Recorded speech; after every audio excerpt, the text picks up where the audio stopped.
Welcome to a new deep dive. Today, we're peeling back the layers on a really fascinating approach to music education. It's called the Triquetrae zones, or TQ zones. And for younger students, they're often called MESI zones. Right. And our mission today is to explore how this system, which is, structured but also incredibly flexible, how it guides students from just understanding the basics, the language of music. All the way to expressing their own unique creative voice. Confidence is key there. Exactly. We've got some pretty detailed source material here laying out the philosophy and the practical side of this Academy's program. And I think you'll find some surprising insights. Precisely. And for you, the listener, this deep dive offers a kind of shortcut, really, to understanding a pretty comprehensive educational model. Yeah, we're hoping to uncover those aha moments about how you can gain knowledge, maybe faster, Yeah. more thoroughly, across different angles. Without feeling, totally swamped by information. Quickly, but deeply. So the heart of these Triquetrae zones, it's not just that there are separate sections, it's how they frame music education, like looking at a gym. Right, like facets of a jewel, that's the term they use. Each zone or facet can be worked on by itself. But together they bring the sparkle, as the material says, to the student's journey. It aims for a holistic kind of mastery. And there are 7 of these zones. Just to reiterate, for the primary kids, MESI zones. Okay, let's unpack this a bit. One of the most intriguing things, and honestly, it's pretty clever, there's a built-in mnemonic. Yes, that part. The first letter of each zone: find, create, grow, develop, achieve, explore, and build. Get this. It spells out FCGDAEB. Which is? The order of sharps you see after the clef, or, the order of increments on the circle of fifths. It is clever.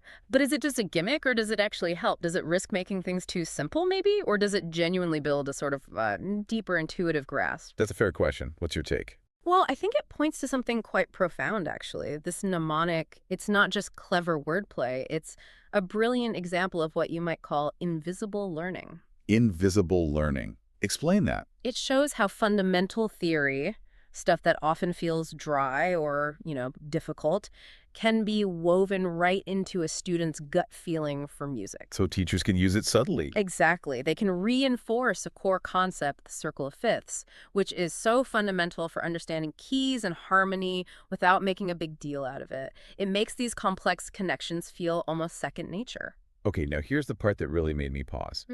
These zones aren't linear. There's no set order. Nope.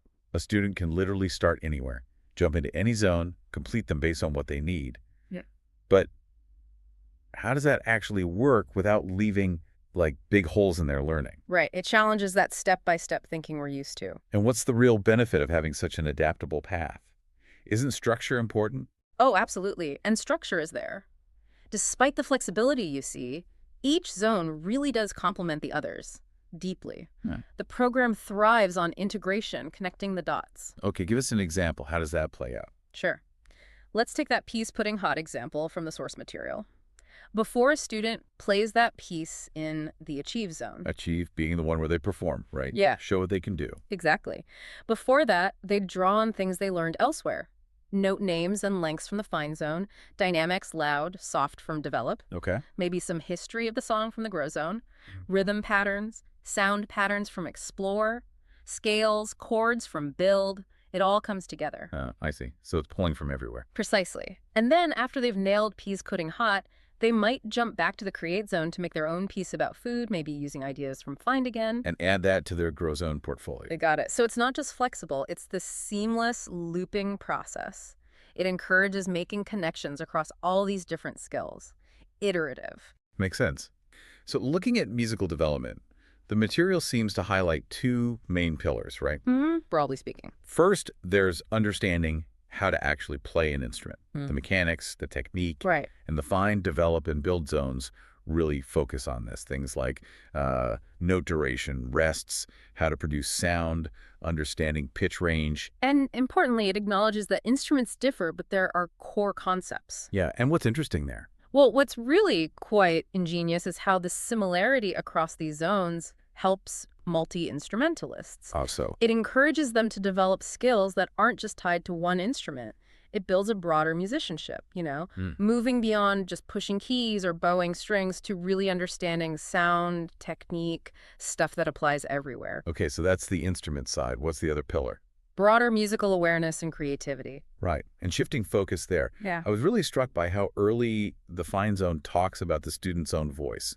It says their voice is valid as Mozart, Bach, the Beatles, or Elvis. Strong statement, isn't it? It really is. It tells them to try and keep trying.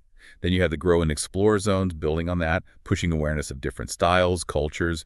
What's the thinking behind putting that confidence boost so early? I think that's critical. It puts intrinsic motivation and creative ownership front and center rather than just rote learning. It basically says your unique way of hearing and making music matters from day one. And the grow and explore zones, how do they expand on that? They provide the context for that voice to develop and, well, flourish. They give it substance. So, for instance, a level 1 student might research the origins of peas porridge. Simple, right? Okay. Level 2 might dig into folk songs in the Appalachian Mountains. Level 3, maybe the 12-bar blues. Level 4, Latin American rhythms. So it gets progressively more complex. Exactly. But these aren't just dry history lessons. They're designed to inspire students to listen differently with an open mind, to notice sonic details, variations. It builds this deep cultural and historical grounding for their own creativity. Got it. Okay, let's maybe take a quick run through each zone then, get a feel for them individually. That sounds good. Where should we start? Let's start with find. You mentioned it earlier, decoding the language of music. Right. This is foundational literacy. Finding notes, reading symbols, interpreting what's on the page. So learning note names, C, D, E. Understanding how long a note or a silence lasts. Exactly. And recognizing 2-note sounds intervals. And even specific 3- or 4-note patterns, little musical motifs that reappear. It's like learning the alphabet and basic spelling in language. That's a great analogy. Intervals are like 2-letter sounds, motifs are like common words, and the icon they use. A magnifying glass. Yep, symbolizing that careful study. Looking closely until you really get it. Okay, so after find gives them the basics, where do they go to start, well, making their own stuff? That would be the create zone. This is all about discovering and developing their own musical voice, expressing unique ideas, unleashing that potential, So what kind of skills are they working on here? exploring their own creations, performing them, working with rhythm patterns, reading and singing tonic, sol, fa, do-re-ma. Sight singing stuff. Right, combining sounds to make simple chords, 2, 3, 4 notes, forming little melodic ideas, maybe musical questions and answers. It's very hands-on. And the icon for create. A conductor's baton, which perfectly captures that idea of bringing your own musical ideas to life, taking ownership, directing your own work. Makes sense. Then there's the grow zone. This sounds important for keeping things moving. It is. Grow is about nurturing that ongoing progress and discovery, exploring new concepts, definitely, but also building research skills and personal development. How does that work?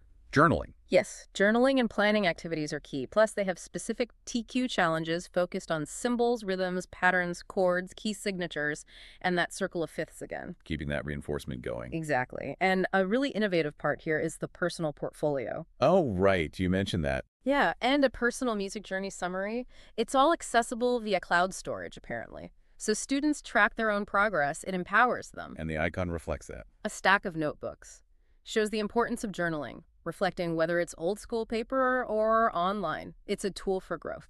Okay, from grow to develop. This sounds like refining things. Precisely. Develop is about honing skills, polishing expression, exploring different ways to use musical elements, dynamics, articulation to add character, color, rhythmic stability. So understanding pulse, beat, tempo, harmony, phrasing. Right. Expanding their understanding of bass lines, even things like posture for better dynamic control, and critically honing listening skills, hearing beat subdivisions, musical signs. It's getting into the finer details of performance. Absolutely. And the icon is a pair of glasses. Symbolizing. Looking beyond the surface. Not just hitting the right note, but understanding how it should be performed, expressed, getting the deeper nuances. Okay, after all that work, finding, creating, growing, developing, we get to achieve.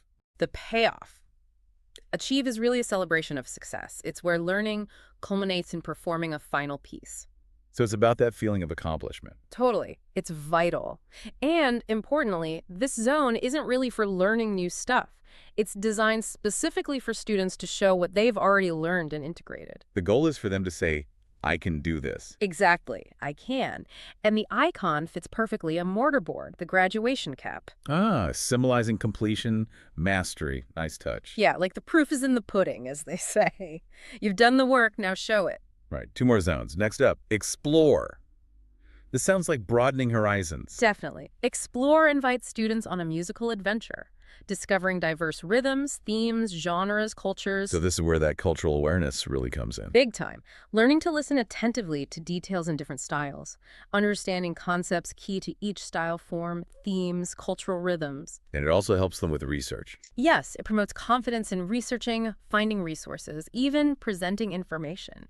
It's about becoming an active musical explorer. What's the icon here? Wide eyes and a quill. Okay, symbolizing. Recording and sharing those musical adventures, opening their eyes and ears to the huge world of music and how it connects across time and place. Love it.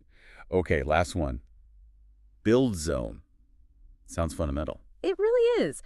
Build is about constructing that solid musical foundation, learning keys, tonalities, the absolute building blocks. Those scales and chords. Primarily, yes.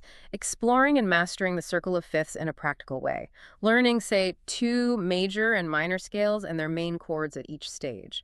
Developing fluency on their instrument. Is it just boring scales, though? Well, they emphasize it's not just rote exercises. The analogy they use is bricks used to build a house. These are presented as engaging activities. Essential components. Exactly. And the icon is kind of fun, Right. I figure, doing bodybuilding. Emphasizing that consistent practice with these fundamental scales, chords is like strength training for musicians. It builds power, fluency, and makes practice more effective. Okay, so we've covered all 7 zones. Now, how does this all tie together formally? You mentioned qualifications. Right. So to bring it all together for you, the listener, each TQ zone completed is worth 12 credits. These credits, combined with the student's level progress, count towards a formal, regulated TQ qualification. So it's recognized, like traditional music It's a grades. similar idea, yes. It offers that formal recognition. Okay, so thinking about this whole system, for someone listening, maybe not even a musician, how can understanding something like the TQ zones provide a framework for tackling any complex learning? That's a really good connection to make. It seems to highlight the value of breaking big goals down into these manageable, interconnected parts, doesn't it? And how that might lead to deeper mastery than just a straight line. Absolutely. And it raises an important question for anyone learning anything. Think about how... Choosing your own path through the zones. Right. And celebrating personal milestones along the way, iteratively building skills. How could that transform your approach to gaining knowledge or mastering a skill? Whether it's coding, cooking, a new language, anything. It challenges that idea that learning has to be strictly linear to be effective, doesn't it? It really does. That flexibility combined with the interconnectedness is powerful. Well, we've certainly taken a deep dive into the Triquetrae zones today.